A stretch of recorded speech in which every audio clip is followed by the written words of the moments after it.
In this video, I'm going to show you how to manage an online ballot in tabroom.com. So once you have a notification that you have a ballot, either you'll get an email or a text or both, depending on how you've set up your account. If you navigate to tabroom.com, remember we always get to our personal page by clicking on our email address up here. If that's not showing up for you, then you may need to log in first, but then click on your email address across the top. If you do have a ballot, you will see current rounds and a button that allows you to press start.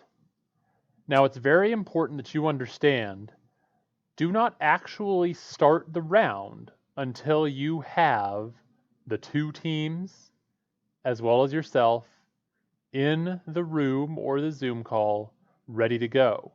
If you don't hit start, then we kind of know, hey, things might still be going on. But if you hit start, many tournaments will just assume that that round is started and going and is happy. So let's just say for the process of argument here, I have team 108, I have team 156, we've all tested our mics, everything works great, we're in our little Zoom call, then I can press start.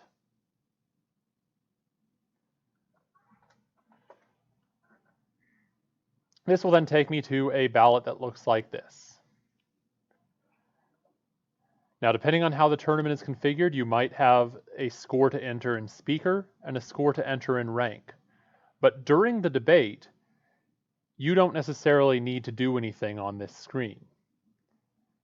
The thing that I would do during the debate is down here, you have 3 different tabs for feedback available.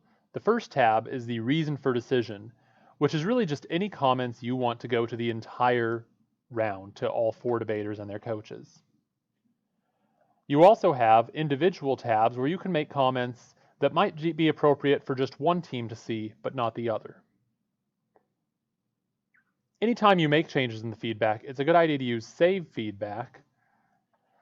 So that way, if your internet connection drops, if you lose this page for some reason, the feedback will still be there to where you can continue on it later on. At the end of the debate, you may need to enter speaker points, and you may need to rank the 4 speakers. Then across this line, you'll choose the winning team and confirm the side that you meant to vote for. And don't worry, Tabroom will yell at you if these don't match. It's double checking you already here. And then if I choose Submit Ballot, it will give me one last time to say, here's who you voted for, here are how you ranked them, is that what you want? And of course, then the big green button is to confirm it, and you have voted successfully your online ballot. That's how easy it is. It just runs through tabroom.com, and we'd recommend you keep that up throughout your judging of the round while you're watching it on Zoom.